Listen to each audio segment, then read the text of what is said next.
Assalamualaikum warahmatullahi wabarakatuh.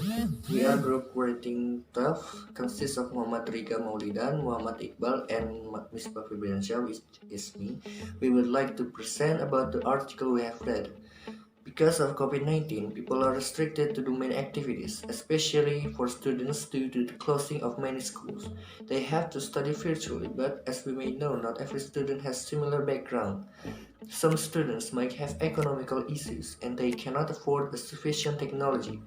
Not to mention about parents' role during self-quarantine. Whether they want it or not, they will have to do homeschooling, which this is something many parents are struggling with. However, because of this pandemic, we can get a better picture about inequitable educational system. I hope that in the future we can fix this problem and students will have same and fair opportunity to learn and become successful in. From this article, COVID-19 is affected to do some particular activities, and also for students, they must do study virtually during this pandemic. Paul Rippel said in Q&A, the worst thing to consider is that it's going to be a variable effect. We tend to regard our school system uniformly, but actually schools are widely different in their operation and impact on children, just as our students themselves are very different from one another. Children come from very different backgrounds and have very different resources, opportunities, and support outside of school.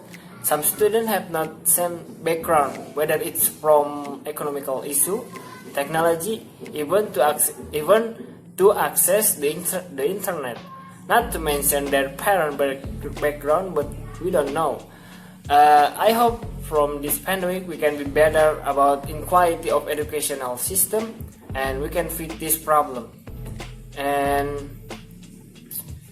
it will be continuing by Iqbal. We're talking about impact of pandemic for education, especially in the United States.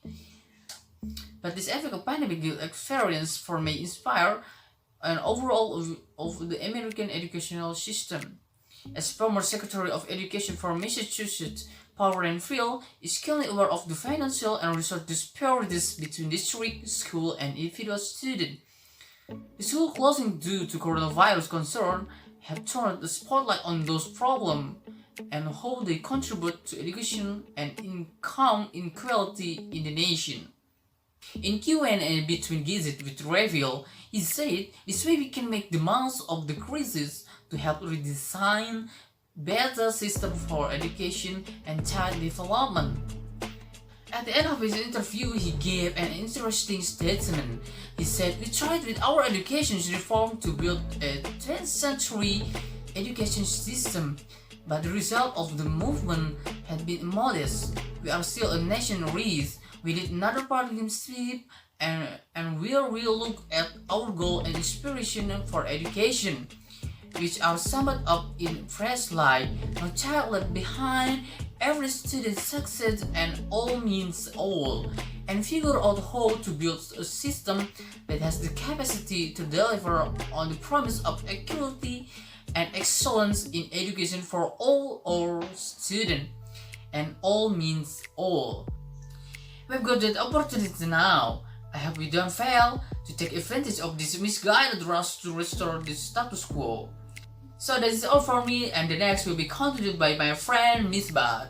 It's time yours. All from our group, thank you for your attention and forgive us if there is any mistake. And stay safe. Wassalamualaikum warahmatullahi wabarakatuh.